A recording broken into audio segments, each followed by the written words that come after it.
exile. A word that most of us don't fully understand. We know what it means. We perhaps have actually met people who are living in exile. But most of us do not fully know and will never know what really means to be forced to leave the land that witnessed your birth. La tierra que nos vio nacer. Without the probability or the possibility of ever going back. Ada Maria Isasi Diaz, a mujerista theologian, was a woman who lived in exile from Cuba. And she described exile as a complex way of life. She said it is the anguish of living away from one's country and how much it hurts when we remember it. And then there is this intrinsic part of the anguish, she said, and that is fear. Fear because life goes on and one might forget one's country. And so she very much related to the words of the psalmist when the psalmist wrote, "My tongue cleaves to my palate if I do not count Jerusalem as my greatest joy." To be in exile is an experience that would lead the human being to a state of lament. Lament, which is this feeling and expression of disorientation and dislocation. There's different kinds of exiles these days. We here in the neighborhood have a family or two now, and soon 3, in sanctuary. And some might argue that one could be living in exile in their own land. In the scripture lesson this morning, we consider the story of Esther. And the story of Esther is complicated.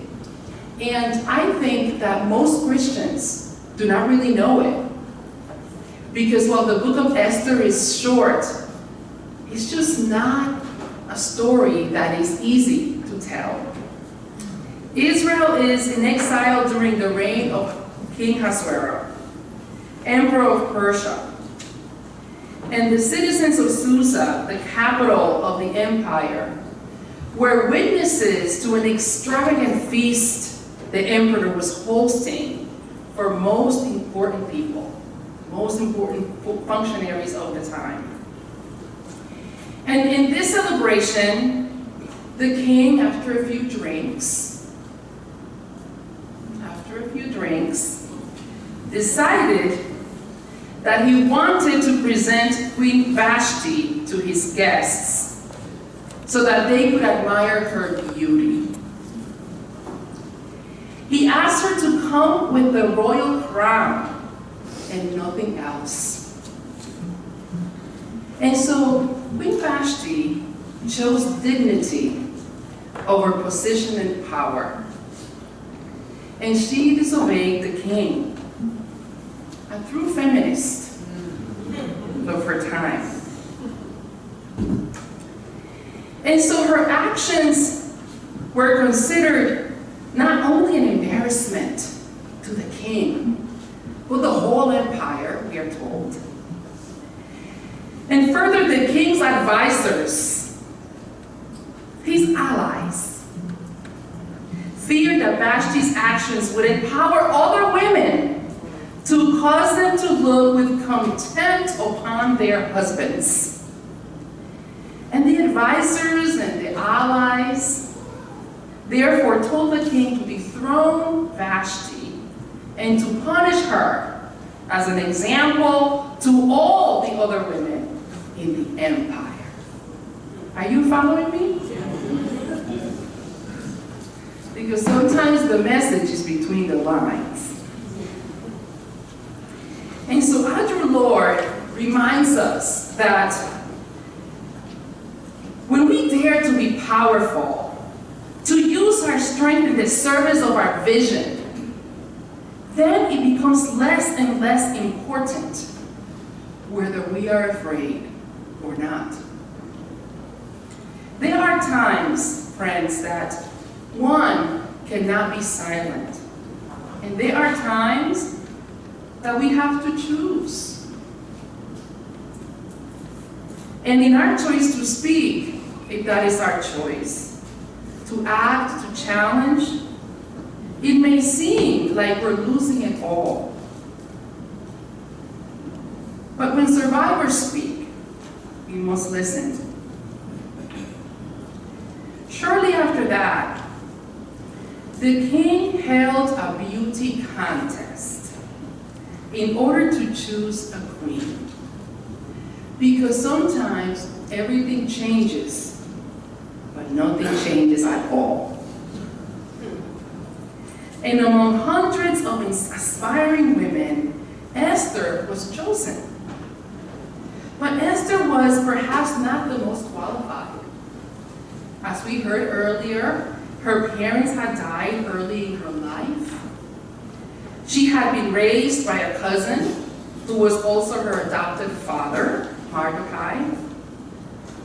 And Mordecai trained Esther to enter the contest, but advised her not to disclose her ethnicity. And Esther was indeed selected, as we know, to be the queen in the Median Persian Empire. Then the time came when Haman, the prime minister of the king, demanded that all subjects and servants of the king would bow before him. But Mordecai did not do so. And in response, ritual tells us that Haman sought to destroy, to slay all Jews, young and old, women and children, throughout the empire. And he managed to get the king to consent to that decree. And when Mordecai learned of the decree, he put on sackcloth and ashes and went to the city with a loud, bitter cry.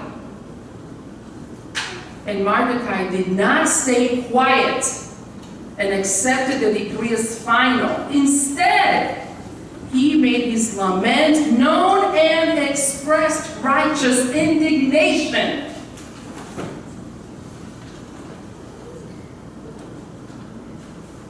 When Esther learned of Mordecai's behavior, she sent clean clothes for him, and he refused her. Then she sent her personal guard to inquire more. And so Mordecai relays the news and asks that she intervenes on behalf of her people. And he was very clear. And the essence of his message was, if you keep silence at such a time as this, relief and deliverance will rise for the Jews from another quarter, but you and your father's house will perish. Because he said, who knows whether you have not come to your position for such a time as this. Who knows? And while Esther hesitated at first because the law prohibited anyone from approaching the king if he had not issued a summons for them, the penalty for the offense was death, unless the king held out a golden scepter, allowing her or him to approach. Prior to appearing before the king, Esther had asked her cousin Mordecai to gather all the Jews in Susa to fast for 3 days on her behalf, because what she was contemplating was dangerous. She could lose her life. And let me pause here to say that the book of Esther does not contain the name of God. God is never mentioned in the book of Esther. Yet, I just want to say that God is implied. And often in our lives, in our journey in this world, it is possible that God's presence is not as overt as we would like it to be, but I just want to remind all of us that sometimes God is implied.